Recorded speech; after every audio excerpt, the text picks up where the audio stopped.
Sir, நான் இப்பவும் சொல்கிறேன், அப்போ ஏதோ அறியாத வயசில் காதலிச்சிட்டோம். அப்போ இதோட சீரியஸ்னஸ் எங்களுக்கு தெரில சார். ஆனால் இப்போ சொல்கிறேன், கூடிய சீக்கிரம் இது எல்லாத்தையும் நான் மாற்றிடுவேன் சார். அப்போ வந்து உங்கள் பொண்ணை கேட்குறேன், தைரியமாக கட்டி கொடுங்க. நீங்கள் நினைக்கிறத விட உங்கள் பொண்ணை நான் நல்லா வச்சு பார்த்துப்பேன் சார். அந்த நம்பிக்கை எனக்கும் இருக்குது, உங்கள் பொண்ணுக்கும் இருக்குது. என்ன சத்யா? ஆமாப்பா.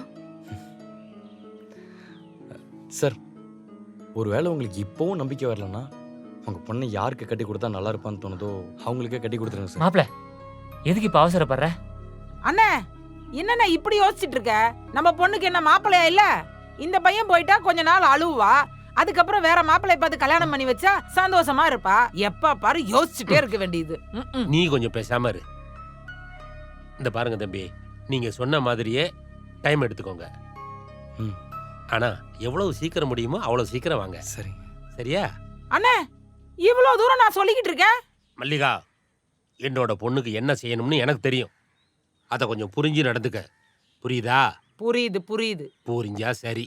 சரிங்க சார், நாங்க அப்ப அப்படியே கிளம்புறோம். நீங்களே ஒரு நல்ல நாளா பார்த்து சொன்னீங்கன்னா அன்னைக்கே பூ வச்சுட்டு நிச்சயத்தை பண்ணிக்கலாம். சரி கிளம்புவோமா? சரி. மாப்ள, என்ன கிளம்பிட்டீங்க? காபி சாப்பிட்டு போலாம். சரிங்க மாமா. சத்யா, காபி எடுத்துட்டு வாமா. இதோப்பா.